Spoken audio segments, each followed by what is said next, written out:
Have you ever really looked at the silverware in your grandma's kitchen drawer? I mean, really looked at it? Because today, we're going to decode the secret language of vintage flatware. You'll see how these everyday forks and spoons tell an amazing story about art, about culture, and about the people who used them long before we did.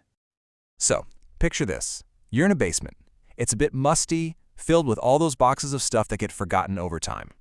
And tucked away in a corner is a box. You know the kind, just labeled old kitchen stuff. Most people would just walk right by it. But inside that box, that's where the treasure is. And then, you see it. Just a little flash of silver. But the pattern? It's a delicate grapevine. Now, to most people, it's just a spoon. But if you know what you're looking for, you know this isn't just any pattern. No way. This is the iconic grape motif by 1847 Rogers Bros. That name alone is a legend in the world of flatware.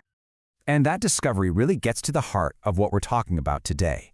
It all comes down to this one simple idea. The metal tells you what it's worth at the scrapyard, but the pattern tells you what it's worth to history. That's where the real story is. So, let's get into it. What is it about these patterns that makes collectors go absolutely wild? Well, it's a totally different way of looking at value. It goes way, way beyond just what the silver is worth.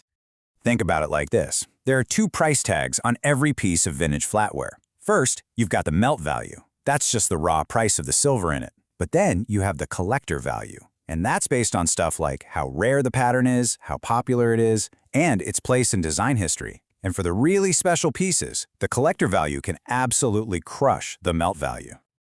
This is especially true for anything that's silver-plated. I mean, the melt value is next to nothing, so its worth comes almost entirely from its design, its history, and the sheer craftsmanship. You're not buying the metal, right? You're buying the story. All right, let's jump in the time machine for a minute. We're going to take a look at how flatware design has changed over the decades. It's like taking a tour through our own cultural history just by looking at the spoons and forks on the table. So, first stop, the Victorian era. This was a time of, well, a time of more of everything. The philosophy was simple. If some is good, more is better. And your flatware was basically a billboard for your social status. The dining table was a stage, and you had to have the fanciest stuff. Victorian flatware, it was a whole experience. It was heavy in your hand, so you could literally feel how valuable it was. And it was covered in these incredibly intricate designs. Flowers, scrolls, all kinds of stuff from nature. But here's the crazy part. Each pattern was made using a steel die that a master craftsman carved by hand. That could take months. So when you hold one of these pieces, you're not just holding a fork, you're holding a tiny sculpture. Then, after World War I, everything changed. People were just done with all that fussy, old-fashioned stuff.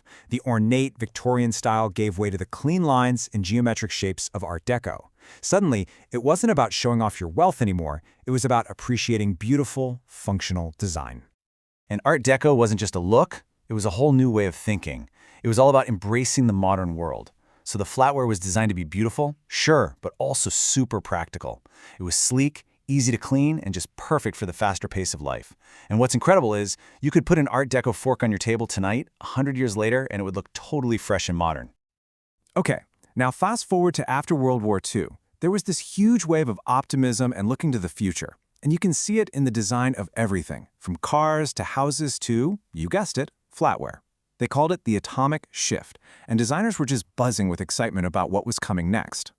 Mid-century stuff was a total break from the past. It was bold, it was fun, and it was uniquely American. Designers were inspired by jet planes, by atoms, by space travel. They created these incredible patterns that were just as optimistic and exciting as the era itself. This was flatware for a whole new generation that was ready to blast off into the future. So this table kind of pulls it all together, right? You can see the whole evolution right here. It goes from the super detailed craftsmanship of the Victorians to the sleek modern art of Art Deco, and finally to the playful, futuristic vibe of the mid-century. Each one tells a different story about the people who used it. Okay, now for the really good stuff. Let's talk about how you can spot a true treasure when you're out there hunting. You're not just looking for something shiny, you're playing detective, looking for the secret clues that reveal a piece's quality and its history. So the very first thing you need to look for is the crispness of the pattern. Think of it like a photograph. On a high-quality piece, the edges will be sharp and clear.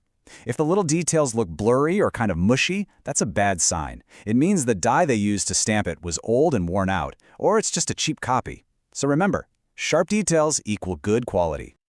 Now here's a tip that might seem a little backwards at first. Don't automatically run away from a little bit of wear. In fact, sometimes it's a really good sign. Take a spoon and look at the heel, the spot where it rests on the table. If you see the silver plating has worn away, collectors call that bleeding. It's not a flaw. It's proof. It's proof that this piece was loved and used, day in and day out. It means the pattern was just too good to be hidden away. All right, you ready to become a flatware detective? I'm going to give you a simple, 5-step field guide that you can use the next time you're at a flea market or an antique shop. Okay, here we go. 1. The shadow test. A good deep pattern will actually cast a little shadow under a light. 2. Check the back stamp. More on that in a sec. 3. Feel the balance. A well-made fork should balance perfectly on your finger right where the handle meets the tines.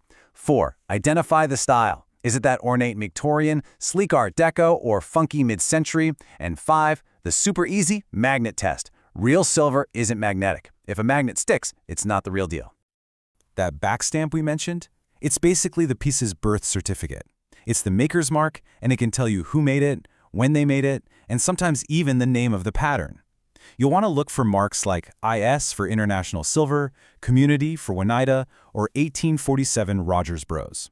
Those are all signs of quality and a piece with a documented history. So, after all this, you might be thinking, okay, but why should I really care about old spoons and forks? It's a fair question, and the answer, I think, is pretty simple. It's about connecting with our own history. It's about appreciating things that were actually made to last. I mean, in a world where everything seems to be disposable, there's something really special about using a piece of flatware that has already lived a long life and has a story to tell. A story you can literally hold in your hand.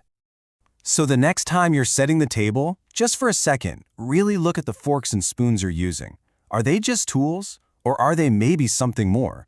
Are they a link to the past, a story that's just waiting for you to uncover it? Go have a look. What story is hiding in your kitchen drawer?